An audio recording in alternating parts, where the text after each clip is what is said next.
आप देख रहे हैं देश लाइव, देश की आवाज। आदाब, नमस्कार, सत श्री अकाल। मैं सहल कुरैशी, देश लाइव में आपका स्वागत है।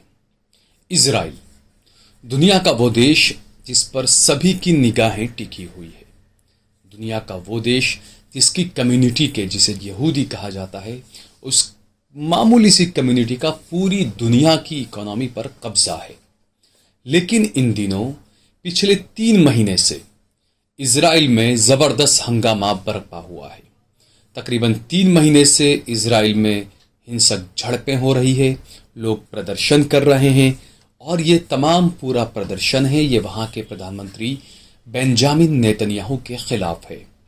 क्योंकि एक ऐसा कानून बेंजामिन नेतन्याहू लेकर आए, एक ऐसा बदलाव, कानूनी सुधार लेकर आए जिससे देश की जनता का मानो उनकी सरकार से मोह भंग हो चुका है।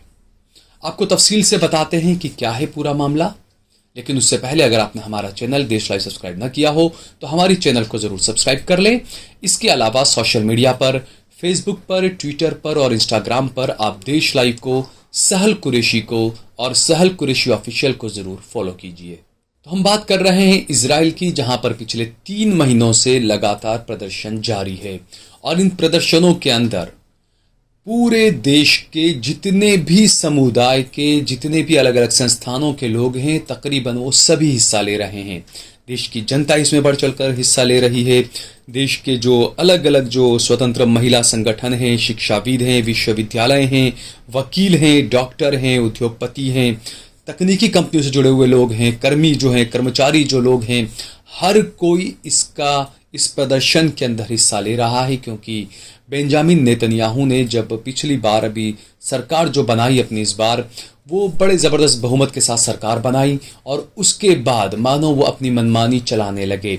इसीलिए हम बार बार कहते हैं कि भारत भी क्या इजराइल के रास्ते पर चल रहा है। क्योंकि भारत के जो हमारे मंत्री हैं, कानून मंत्री, उन्होंने कुछ वक्त पहले कॉलेजियम सिस्टम को लेकर सवाल खड़े किए थे। तो ये जो कानूनी सुधार इजराइल में लाया जा रहा है, उसका भी एक बड़ा मुद्दा जुड़ा हुआ है कॉलेजियम सिस्टम से। क्योंकि वहां पर भी न्यायपालिकाओं में जजों की जो नियुक्ति की जाती है, वो एक 8 सदस्य समिति होती है, वो नियुक्ति करती है और उसी में बदलाव चाहते हैं बेंजामिन नेतन्याहू। और इसी का विरोध कर रहे हैं वहां के लोग, राष्ट्रीय सुरक्षा प्रमुख, सैनिक, इजरायली सेना के उच्च अधिकारी, ये सब लोग जो है वो इस बहस में हिस्सा ले रहे हैं। और क्या इजराइल के लोकतंत्र को कानूनी ज्यादतियों या न्यायिक प्रणाली में राजनीतिक घुसपैठ से खतरा है? ये सवाल बड़ा अहम है।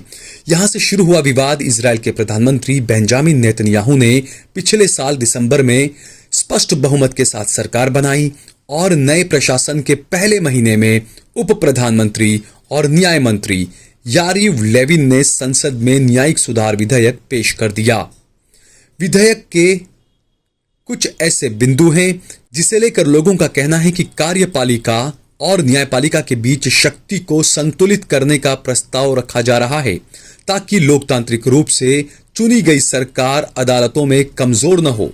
लोगों की इच्छा निर्वाचित विधायिका के माध्यम से व्यक्त की जाएगी और अदालतें विधायिका द्वारा पारित कानूनों को रद्द करके कानून बनाने में हस्तक्षेप नहीं करेंगी। रिफॉर्म का सबसे विवादास्पद तत्व न्यायाधीशों की नियुक्ति करने वाली चयन समिति को खत्म कर देना है। मौजूदा प्रणाली में 9 सदस्यीय समिति है जो न्यायाधीशों, मंत्रियों और बार एसोसिएशन के सदस्यों से बनी है।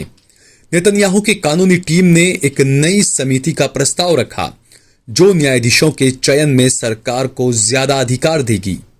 रिफॉर्म का मुख्य जोर यह है कि न्यायाधीशों की नियुक्ति नहीं करेंगे।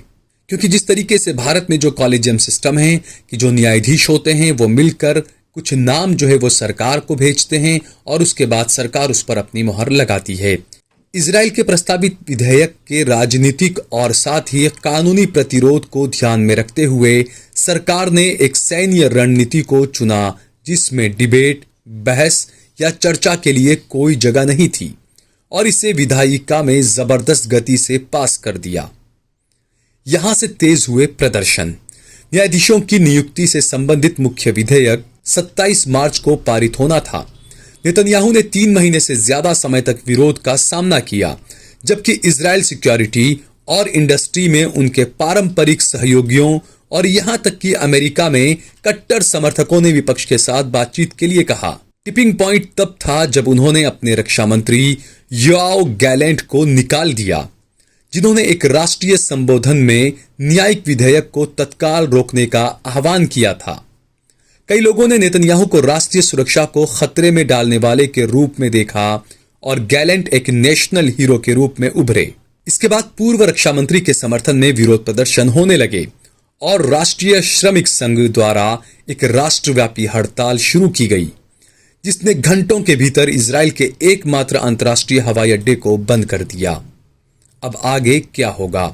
आखिरकार नेतन्याहू को अपनी देश की जनता के सामने घुटने टेकने पड़े और विधेयक को कुछ वक्त के लिए स्थगित करना पड़ा है। माना जा रहा है कि तब तक विवादित विधेयक पर संवाद और बहस होनी चाहिए। विपक्षी दल बात करने के लिए सहमत हो गए हैं, जबकि विरोध करने वाले समूह साप्ताहिक सार्वजनिक विरोध प्रदर्शन जारी रखेंगे, क्योंकि बिल को रद्द नहीं किया गया है, केवल कुछ समय के लिए निलंबित कर दिया गया है। हम आपको बता दें कि इजराइल को पूरी दुनिया में एक ऐसे कट्टर राष्ट्रवादी देश के रूप में जाना जाता है जिसे अमेरिका सहित कुछ अन्य ताकतवर पूंजीवादी देशों का पूरा समर्थन और संरक्षण हासिल है। इजराइल के लिए अपने पड़ोसियों, खास तौर पर फलस्तीन के लोगों के लोकतांत्रिक और मानवाधिकारों का कोई मतलब नहीं है, लेकिन उसी इजराइल में लोगों का हुजूम अपने मुल्क की निरंकुश नेतन्याहू सरकार के खिलाफ सड़कों पर उतर पड़ा है। देश के राष्ट्रपति भी जनता का पक्ष लेते हुए सरकारी प्रशासन चलाने वालों से न्यायपालिका को कमजोर करने वाले कथित न्यायिक सुधार की जिद न करने की सलाह दे रहे हैं। इजराइल में लोगों ने सब कुछ ठप कर दिया है।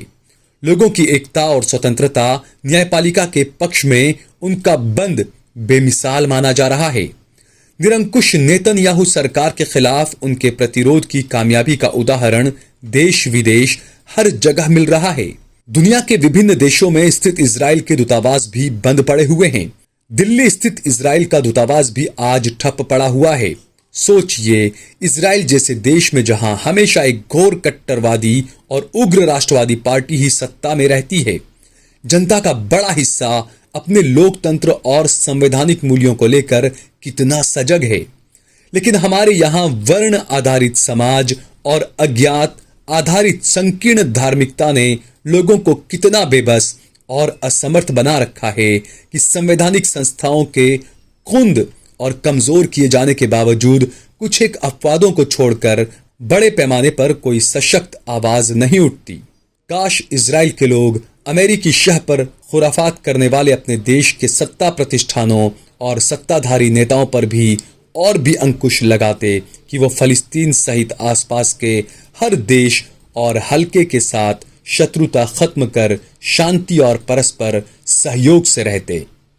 लेकिन इजराइल में जो मौजूदा वक्त में हो रहा है वो ये बता रहा है कि पूरी दुनिया को किस तरीके से कंट्रोल किया जा रहा है, क्योंकि ये सिर्फ इजराइल ही नहीं, पूरी दुनिया के कई देशों में इस तरह की पूरी गतिविधियां की जा रही है।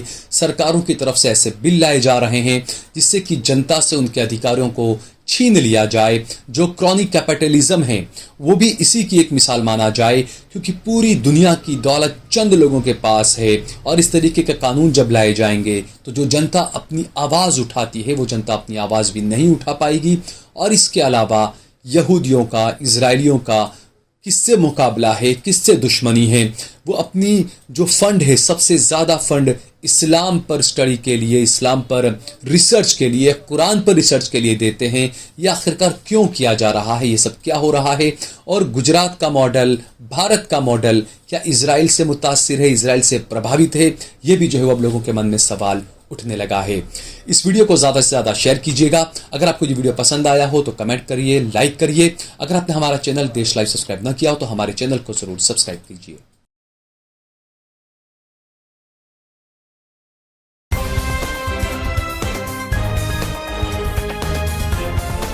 देश और दुनिया की तमाम छोटी और बड़ी खबरों के लिए हमारे चैनल को सब्सक्राइब करना न भूलें और बेल का बटन जरूर दबाएं।